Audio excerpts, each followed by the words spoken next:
Hi hello welcome to జెన్నాలిజా channel అండి. ఇవాళ నేను ఎగ్ బిర్యానీ ఎలా ప్రిపేర్ చేసుకోవాలో చూపిస్తాను. వాటికి కావాల్సిన ఇంగ్రీడియంట్స్ వచ్చేసి టమాటోస్, పచ్చిమిర్చి, పుదీనా, కొత్తిమీర, లవంగ, చెక్క, ఇలాచి, జాజి పువ్వు, కర్డ్, జింజర్ గార్లిక్ పేస్ట్, ధనియా powder, garam masala, salt, chilli powder, fried onions, fried eggs అండి. ముందుగా స్టవ్ ఆన్ చేసుకొని ఒక బౌల్ పెట్టుకొని దాంట్లో నూనె వేసుకొని పచ్చిమిర్చి, అలాగే జాజి పువ్వు, లవంగ, చెక్క, ఇలాచి వేసుకొని ఫ్రై చేసుకోవాలండి. లవంగ, చెక్క వేసుకొని అవి ఫ్రై అయిన తర్వాత దాంట్లోనే టమాటా ముక్కలు, అలాగే జింజర్ గార్లిక్ పేస్ట్ కూడా వేసుకొని బాగా ఫ్రై చేసుకోవాలండి.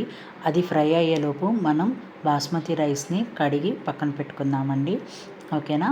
తర్వాత మనం ఫ్రై అయిన టమాటోలు, జింజర్ గార్లిక్ పేస్ట్లో పుదీనా, కొత్తిమీర కూడా వేసుకొని బాగా ఫ్రై చేసుకోవాలి. పచ్చి వాసన లేకుండా ఫ్రై చేసుకోండి. ఫ్రై అయిన తర్వాత దాంట్లో కారం, సాల్ట్, ధనియా పౌడర్, గరం మసాలా కూడా వేసుకొని ఫ్రై అయిన తర్వాత మనం ఆల్రెడీ ఫ్రై చేసుకున్న ఆనియన్స్ ఉన్నాయి కదండి, ఆ ఆనియన్స్ కూడా వేసుకొని మనం ఎగ్ ఫ్రై అయిన బాయిల్డ్ ఎగ్స్, అలాగే పెరుగు కూడా వేసుకొని కొన్ని వాటర్ పోసుకొని ఒక 5 to 10 minutes కొంచెం ఉడకనివ్వాలండి. అలా ఉడికితే గ్రేవీ లాగా బాగుంటుంది. ఓకేనా.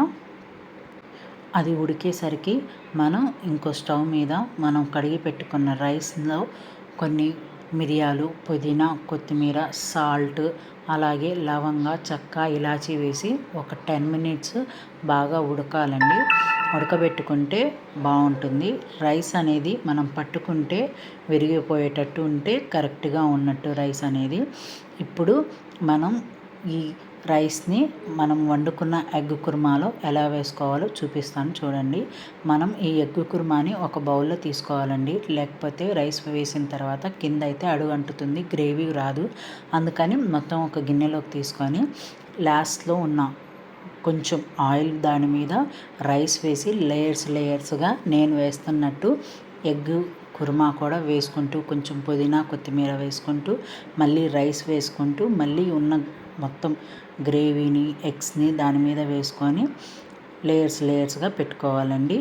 ఇది ఒక 10 minutes మనం ఒక క్లాత్ వేసి మూత పెట్టి ఒక 10 minutes అనేది దమ్కి వదలాలండి.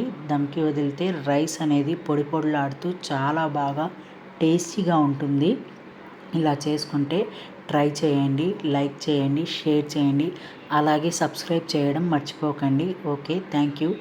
చూడండి రైస్ అనేది ఎంత బాగా ఉడికిందో, ఎంత టేస్టీగా ఉంటుందంటే ఇలా చేస్తే చాలా టేస్టీగా ఉంటుంది. ఓకేనా. Bye, thank you.